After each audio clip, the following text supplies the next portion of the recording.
परळीमध्ये स्वगणना सुरू आहे। माझ्यासोबत याच विषयावर चर्चा करण्यासाठी नगरपालिकेचे संतोष रोडे सर माझ्यासोबत आहेत। काय ही जे सध्या स्वगणना चालू आहे, काय या संदर्भाची अधिकची माहिती? संपूर्ण भारतामध्ये 1 मे पासून जनगणनेचा कार्यक्रम सुरू होणार आहे। आत्ता सध्या परळी चार्ज अंतर्गत परळी शहरातील जनगणनेसाठी आपण जे कर्मचारी नेमलेले आहेत त्यांचं प्रशिक्षण डॉक्टर भालचंद्र वाचनालय या ठिकाणी सुरू आहे। पहिली प्रशिक्षणाची बॅच ज्यामध्ये 50 कर्मचारी नियुक्त केलेले आहेत, अशा आपण 2 बॅच ॲट अ टाईम प्रशिक्षणासाठी इथं भालचंद्र वाचनालयात व्यवस्था केलेली आहे। पहिली बॅच आपली 23 ते 25 या दरम्यान झाली। आता दुसरी बॅच जी आहे त्याच्यामध्ये पण 2 टीम आहेत।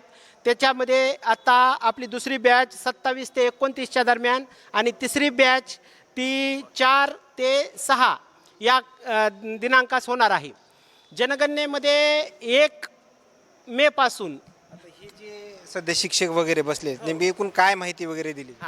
त्यांना जनगणनेची माहिती लोकांकडून कशी हे करायची हे महत्त्वाचा विषय आहे। आपण 1 मे 2026 पासून त्यांनी स्वगणना करायची आहे।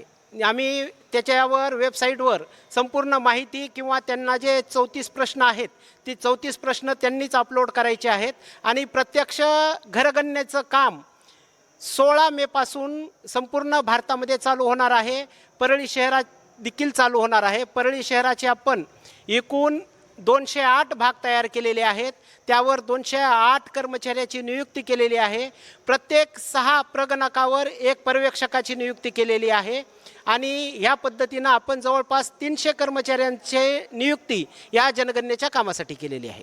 स्वगणना म्हणजे आता कुणी पण नागरिक जरी आला तरी तो स्वतःची गणना त्यांनी 1 मे ते 15 मे पर्यंत त्यांनी आपली स्वतःची गणना किंवा त्याची जी माहिती आहे जनगणनेमधले जे प्रश्न आहेत ते अपलोड स्वतः करू शकते। ज्यावेळेस समजा प्रगणक त्यांच्या भागामधली 16 तारखेच्या पुढं जनगणना करण्यासाठी येईल त्यावेळेस त्याला त्याचा फक्त नंबर द्यायचा आहे। जे काय माहिती वगैरे सांगितली जाते तो तुम्हाला समजत आहे का? जे आता काय तुम्हाला प्रशिक्षणामध्ये जी काय माहिती सांगितली जाते थोडीफार सुरुवातीच्या काळामध्ये आम्हाला समजायला लागलेली आहे।